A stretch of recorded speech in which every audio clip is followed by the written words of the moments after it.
सियावर रामचंद्र की जय। मेरे प्यारे देशवासियों, राम राम। जीवन के कुछ क्षण ईश्वरीय आशीर्वाद की वजह से ही यथार्थ में बदलते हैं।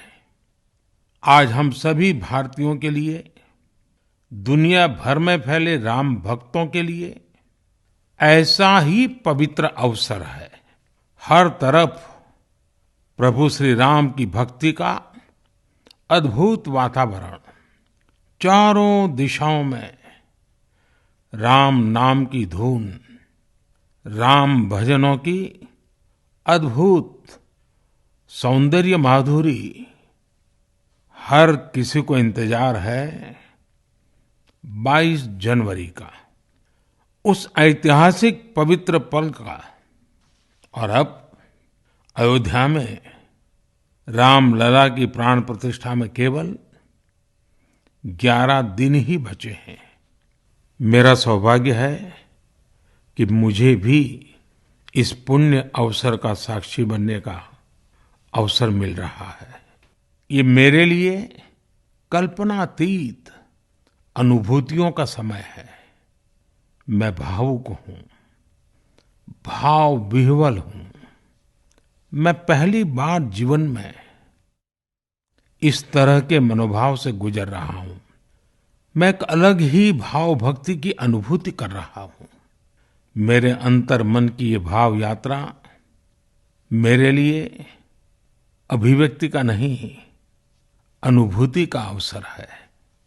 चाहते हुए भी मैं इसकी गहनता, व्यापकता और तीव्रता को शब्दों में बांध नहीं पा रहा हूं।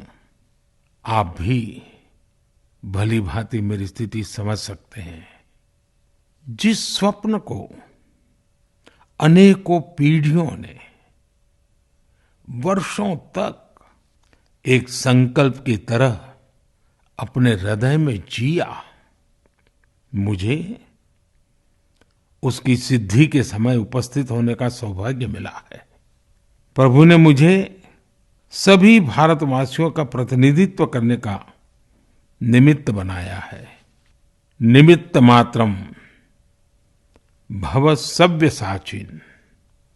ये एक बहुत बड़ी जिम्मेदारी है। जैसा हमारे शास्त्रों में भी कहा गया है, हमें ईश्वर के यज्ञ के लिए, आराधना के लिए स्वयं में भी दैवीय चेतना जागृत करनी होती है।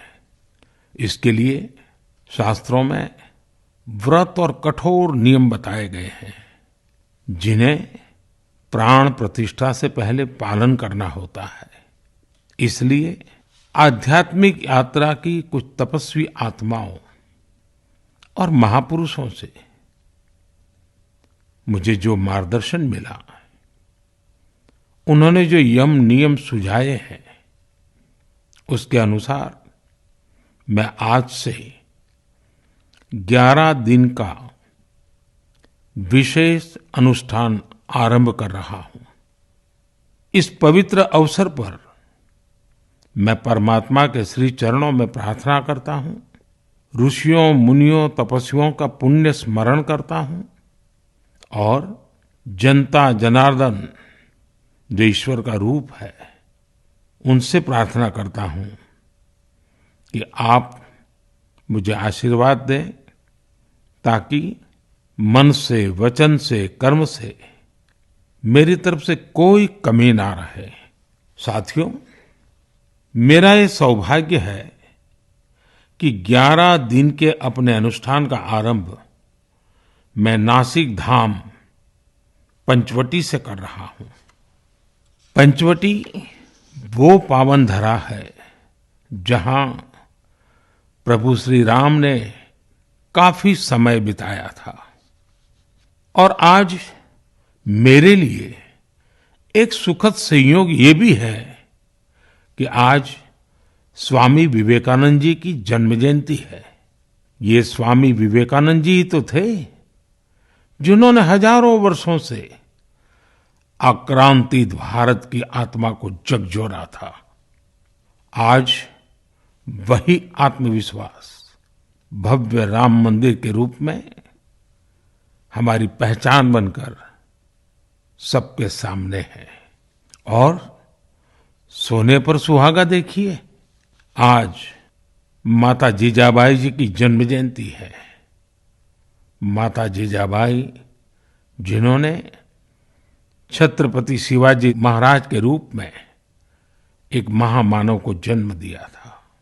आज हम अपने भारत को जिस अक्षुण्ण रूप में देख रहे हैं, इसमें माता जीजाबाई जी का बहुत बड़ा योगदान है।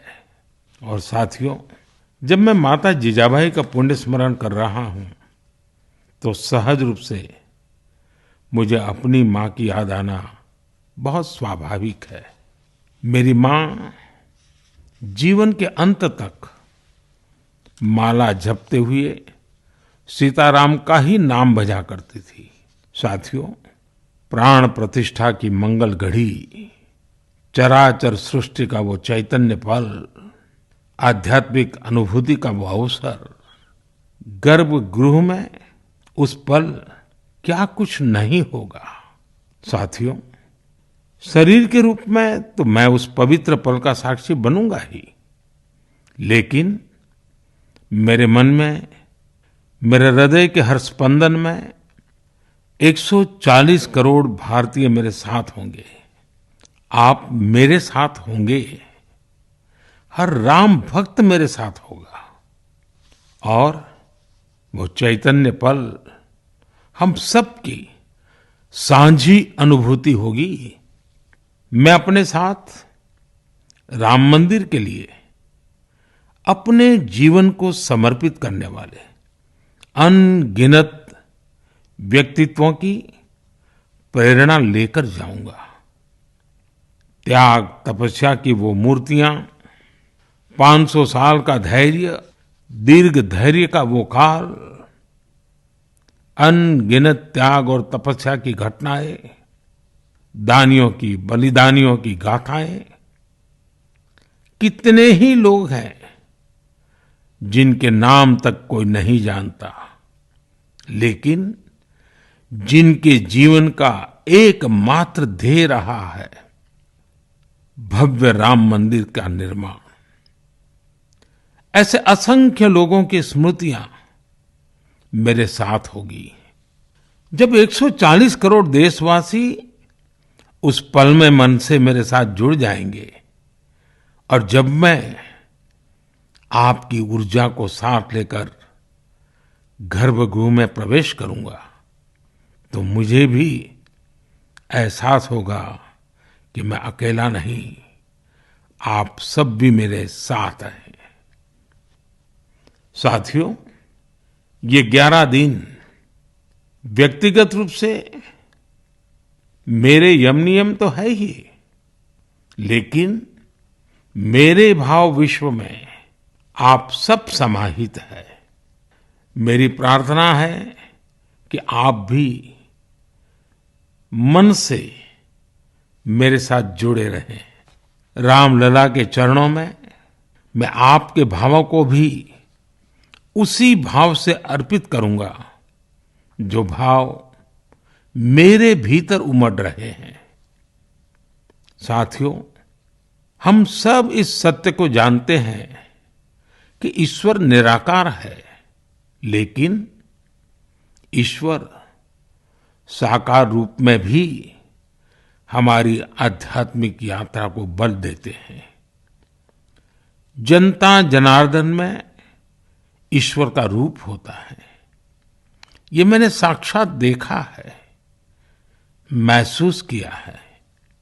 लेकिन जब ईश्वर रूपी वही जनता शब्दों में अपनी भावनाएं प्रकट करती है, आशीर्वाद देती है, तो मुझ में भी नई ऊर्जा का संचार होता है।